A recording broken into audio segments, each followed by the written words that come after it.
O Jornal do Meio-Dia está de volta e o uso de câmeras corporais pela Polícia Militar de Mato Grosso tem gerado grande polêmica. Nesse contexto, o Ministério Público tem se empenhado na promoção da implementação dessas câmeras nas fardas policiais. E é para falar sobre esse assunto que está aqui no estúdio do Jornal do Meio-Dia o Procurador de Justiça Alexandre Guedes. Boa tarde, procurador, e seja bem-vindo aqui ao Jornal do Meio-Dia. Boa tarde, Camila, Lúcio, para todos os nossos telespectadores, ouvintes, enfim, as pessoas que estão nos assistindo em qualquer momento, né, do dia. Procurador, por que toda essa resistência em relação às câmeras nas fardas? Tem gente que fala assim, olha, eu não concordo com câmera na farda porque não vou tratar policial como bandido. E aí? Olha, assim, é porque a gente tem que reparar o seguinte, a segurança pública de todos os serviços públicos que a gente tem, a educação aumentou, evoluiu muito, saúde evoluiu muito, mas o que não infelizmente, a capacidade de evolução da segurança pública é aquele velho esquema.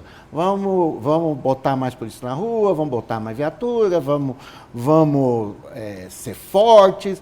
Mas é o seguinte, isso não tem funcionado, porque essa é uma receita que já tem, sei lá, 500 anos e não funciona. Então, a gente também tem que ler. Então, assim, o que as câmeras representam? Elas representam o quê? Um controle do poder público e da sociedade e do Ministério Público sobre não apenas a atividade policial, mas também sobre o quê? Sobre também segurança pública. Toda vez que um policial fizer um flagrante, você vai ter isso registrado.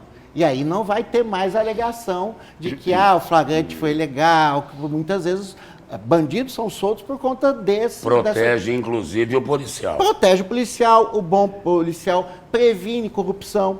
E também, obviamente, e também protege o bom policial assim, eu fui espancado. Não, a câmera mostrou que você foi tratado corretamente. Então é para proteger o policial. Então, assim, a discussão está muito rasa. Não quero porque não quero. Então, mas isso não funciona. Camila e Lúcio, todos os países civilizados do mundo adotam câmeras corporais, gente. E não são países, Estados Unidos, Inglaterra, Espanha, França, Alemanha, Itália, todos eles adotam. Canadá. Então não estamos falando de países de Coreia do Norte, não estamos falando de Cuba, não estamos falando de Venezuela, estamos falando de países e que isso existe há 20, 30 anos. E falando em termos de jornalismo, há mais de 30 anos tem um reality show que é só de câmera corporal em policiais dos Estados Unidos. Séries de ficção e filmes são feitos com base nas câmeras corporais. Então, olha só, eu acho que o Mato Grosso é um estado tão rico, tem evoluído tanto, por que a gente então não pode fazer isso? E vou dizer mais uma coisa, Camila, Lúcio, ouvintes, isso de colocar câmera, de controlar a polícia, e de permitir uma maior atuação, uma melhor eficiência na segurança pública, não é uma conversa de comunista ou de esquerdista. Na verdade, é doutrina liberal. O liberalismo, para quem se diz liberal, o liberalismo é o seguinte, que você tem que ter um controle estrito dos agentes do Estado. Não é Estado-domínio, é controle estrito dos agentes do Estado, especialmente aqueles que detêm os meios da violência legítima. Camburão, algema, cacetete, etc.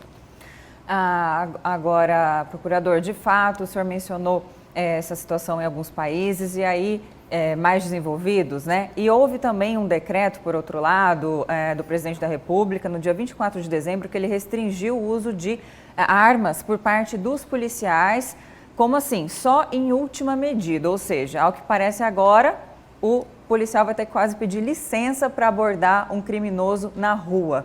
Como que isso vai funcionar em um país cujos índices de homicídio superam até guerras que ocorrem em outras nações, a violência extremamente crescente, Mato Grosso, inclusive, está além, tem superado os índices nacionais. Como lidar com essa situação agora, em que o policial sequer pode usar armas em algumas situações? Como vai ser isso na prática, para a gente entender? Não, a questão não é essa. Qual que é a sua opinião? Primeiro que hoje, mesmo sem decreto, como você mesmo mencionou, os índices estão explodindo. Então, assim, não já é com armas. Já com armas. Com uma força então não é o decreto. coercitiva. Mas o que o decreto diz efetivamente, isso também existe nos protocolos das polícias por todo o mundo, é o chamado uso progressivo da força. Você não vai atirando. Por exemplo, teve aquele caso da mulher que foi atingida por um disparo de policiais rodoviários federais. Ela estava dentro do carro, os policiais, por qualquer razão, deram um tiro e atingiram a cabeça da moça. E vamos ver se ela vai conseguir sobreviver sem sequelas. O decreto não proíbe os diabos, ele estabelece o quê? Um escalonamento de força. Mas num país tão violento, em que os bandidos estão altamente armados, Veja bem, a gente não tem esse controle. Não, mas a questão vai é justamente, funcionar? nós precisamos de câmeras para esse controle, nós precisamos treinar e disciplinar no uso progressivo da força e também estabelecendo. Claro que ninguém vai dizer assim, o bandido está armado, o policial, o decreto não diz isso. Mas o decreto estabelece, então, como falar, não é para você já sacar a arma, já apontar em situações de que não há um risco imediato. Isso que é o uso progressivo da força para impedir essas letalidades. Não torna a atividade policial mais arriscada. Nem um pouco. O que acontece é o seguinte, é que na cabeça das pessoas que ainda pensam em termos de 100 anos atrás, que é isso que nós temos em muitos políticos e muitas pessoas das forças policiais, é que se não fizer do jeito deles, não tem outro jeito. Tem as questões de uso progressivo da força. Vou dar um exemplo. Há uns 2 anos atrás, um policial de Mato Grosso teve que, em legítima defesa, matar um cidadão que estava em surto, estava bêbado, que veio para cima dele com o braço de pau. O policial estava sozinho, ele teve que atirar para salvar a própria vida.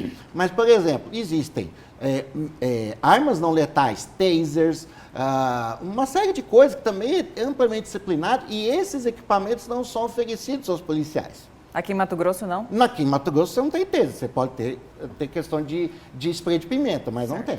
Procurador, na avaliação do senhor, câmera nas fardas ajuda nos casos de corrupção policial e mais, as câmeras nas fardas contribuem para o combate às facções criminosas? Mas é claro, nos 2 casos. Por quê? Porque vamos pegar nos Estados Unidos, você tem um protocolo. Se você sai da viatura, você já tem que ligar a câmera, porque tem a câmera da viatura. Então, assim, com a câmera, o policial, ele é controlado. Então, não vai ter, por exemplo, possibilidade, pelo menos em tese, se você seguir os protocolos, de você entrar numa situação de propina ou de corrupção. E ajuda na segurança, porque, como eu falei, se eu filmar flagrante, se eu filmar a diligência de entrar numa casa, eu vou assegurar que aquele procedimento foi feito de acordo com a lei. Aí não vai ter papinho, fofoquinha, não. Tem o vídeo. Não, desculpa, meu querido, não tem habeas corpus para você hoje. Procurador, essa resistência de câmeras nas fardas é o radicalismo político? Olha, é um radicalismo político, institucional, ideológico e também de certo primitivismo de pensamento. Não, só funciona se você der licença para matar, se você tem que ter licença, você tem que fazer o que puder. Não, isso não resolve contra o crime. Já volto a dizer, sem câmeras, sem decretos, nós estamos numa situação absurda. Em São Paulo, a letalidade policial aumentou enormemente depois que tirou as câmeras das fardas. Então, nós temos que verificar isso no dia a dia, sim. Procurador, obrigado pela presença e pelas informações aqui no Jornal do Meio-Dia. Eu agradeço a oportunidade que foi passada e nós estamos sempre, eu e o Ministério Público estamos sempre dispostos a falar sobre esse assunto, até para esclarecimento da população. Obrigada e uma boa tarde. Boa tarde.